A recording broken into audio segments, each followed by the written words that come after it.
Eleições 2022, você decide, e até para que você possa fazer a melhor decisão, a melhor escolha, a Menina FM está realizando uma série de entrevistas com todos os candidatos ao governo de Santa Catarina e hoje recebendo o candidato do União Brasil, Jean Loureiro.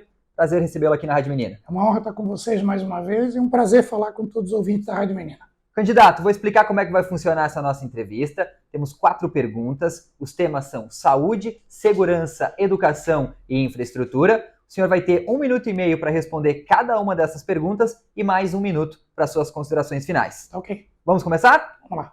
Vamos começar então falando sobre saúde, até porque, candidato Jean, aqui na região já virou uma rotina. Hospital Ruth Cardoso com leitos de UTI e pronto-socorro lotados, da mesma forma o Marieta em Itajaí, que são os 2 principais hospitais aqui da nossa região. Se eleito, como é que o senhor pretende auxiliar para que essas cenas não voltem a se repetir nos próximos 4 anos? Primeira missão é ter planejamento na saúde. O atual governo não vem tendo planejamento. E vem boicotando o trabalho de alguns hospitais, especialmente os municipais, como o Ruth Cardoso. Aqui o governo só contribui por força de uma decisão judicial, sendo que o atendimento ele acaba sendo regionalizado. A nova ala do Hospital Marieta Conde Manaus é esperada há muito tempo, e o Estado poderia já ter ajudado, ter avançado nisso, e acaba não permitindo ter uma estrutura de atendimento. E mais do que isso, nós temos hospitais públicos estaduais, como o Celso Ramos, com capacidade de 300 leitos de internação, que só 150 estão abertos por falta de manutenção da estrutura própria de um hospital que atende regionalmente. Então, hoje tem que se reavaliar o seu planejamento. Estamos com 140 mil pessoas aguardando para fazer cirurgia eletiva, uma fila que não se toma providências, que tem que se apresentar o dobro da tabela SUS, e mais que isso, verticalizar, atendendo a consulta pré-cirúrgica, os exames pré-cirúrgicos, a cirurgia, os exames pós-cirúrgicos e a consulta pós-cirúrgica. Nós vamos fazer isso no primeiro mês de trabalho, garantindo um atendimento adequado e um planejamento com leitos suficientes em todas as regiões de Santa Catarina. Bom, em relação à educação, eu tenho conversado com alguns empresários aqui da região e eles têm relatado várias vezes o mesmo problema. A mão de obra ela não é qualificada para ocupar os cargos. O empresário está sentindo essa falta de mão de obra qualificada. Como é que o governo pode auxiliar o empresário a ter uma mão de obra mais qualificada e o jovem também a estar mais qualificado para ingressar no mercado de trabalho? Hoje nós estamos vivendo um apagão de mão de obra qualificada. Temos uma dicotomia, onde tem empresas precisando de empregados e pessoas desempregadas que não conseguem emprego. Exatamente a falta de qualificação. Quando eu fui prefeito de Florianópolis, nós começamos um projeto voltado à qualificação de maneira muito intensa. Isso fez com que Florianópolis fosse a cidade que mais gerasse empregos em Santa Catarina em 2021. Esse quadro tem que ser modificado no governo do Estado, com cursos de pequena duração, cursos de qualificação, não deixando apenas para o Senac e para o Senai esse trabalho, mas o Estado investindo nisso. E mudando o quadro das nossas escolas estaduais. Hoje nós estamos formando uma legião de desempregados, sem qualificação. Lá em Florianópolis nós temos a Escola do Futuro, onde a criança aprende inglês, português, letramento digital e Libras. Lá vocacionado à área de tecnologia, que é uma área muito forte.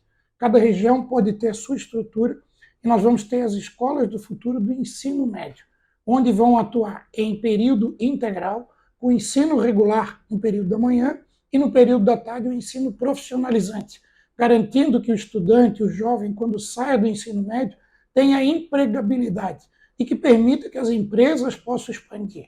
Aqui em Camboriú, Balneário e Itajaí, que são áreas que têm muitos serviços, né? Hoje a gente não tem nem mão de obra qualificada para isso. Então o jovem vai estar preparado, saindo de uma escola qualificada e garantindo efetivamente a sua empregabilidade.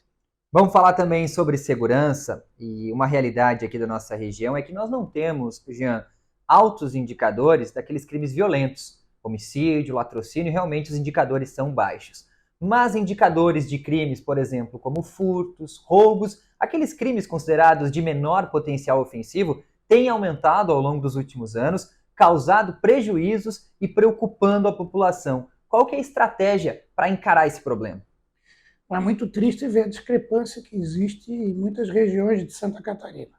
E aqui na Foz do Rio, Itajaí, Balneário Camboriú, Itajaí, é onde temos a menor relação policial por habitante, policial militar. O Estado ele vem diminuindo isso.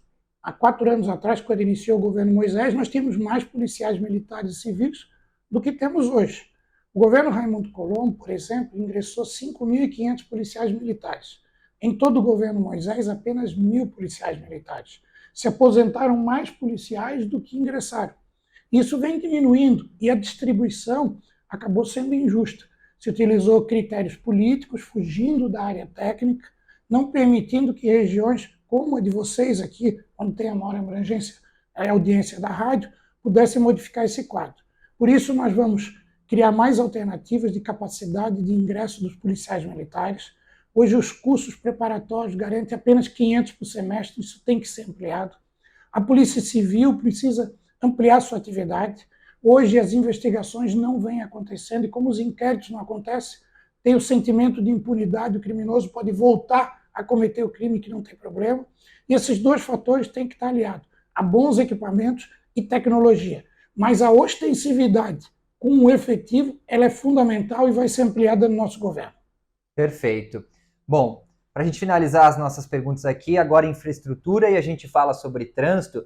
E quando se fala de trânsito, o nosso principal corredor logístico é a BR-101, que nesse momento, em todo o trecho que corta Santa Catarina, está entregue a concessionárias, a Arteres aqui na nossa região e a CCR na região mais sul do estado. E sempre que a gente conversa com a Arteres, ela é taxativa. Podemos fazer melhorias, podemos, terceira faixa, enfim, novas vias marginais, mas tudo depende do famoso reequilíbrio econômico-financeiro, que nada mais é que o aumento da tarifa. Como que a gente pode melhorar a mobilidade para o cidadão catarinense sem influenciar ainda mais no bolso dele, sem aumentar ainda mais o preço da tarifa do pedágio?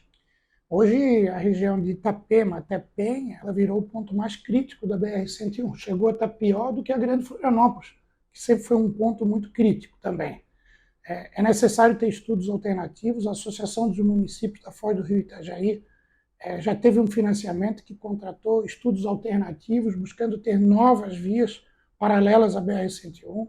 Nós temos uma região portuária e toda essa retroárea logística de atendimento, ela demanda um volume muito maior. Esse grande desenvolvimento econômico da região, onde passava 10 caminhões, por exemplo, por hora, hoje estão passando 50. Então não se tem uma estrutura maior e praticamente paralisou. Isso pode comprometer o futuro da região. Então é necessário se buscar essas alternativas e ter força junto ao governo federal para que a NTT, a agência reguladora, possa reavaliar a qualidade do trabalho que vem sendo realizado pelas concessionárias.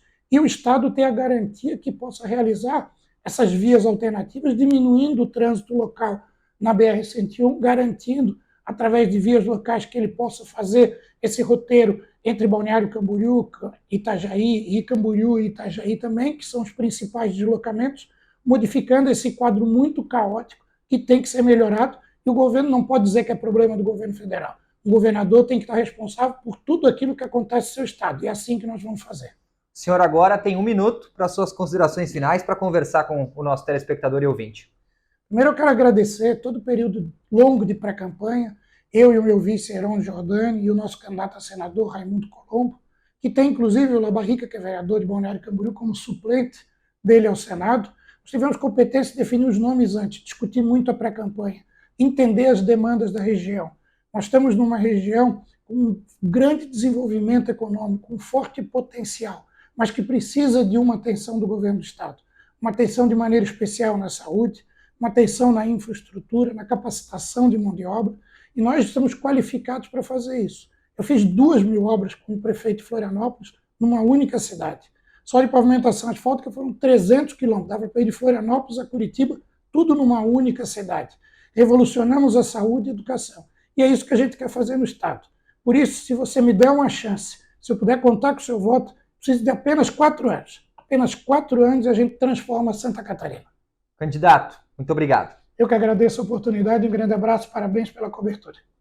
Bom, pessoal, mais uma entrevista Eleições 2022 Você Decide. Lembrando que todo esse material você pode acompanhar no nosso Instagram, @meninafm. Também será publicado no Facebook Rádio Menina BC, no nosso portal menina.com.br e, é claro, através da programação da Rádio Menina no 100,5. Eleições 2022 Você Decide.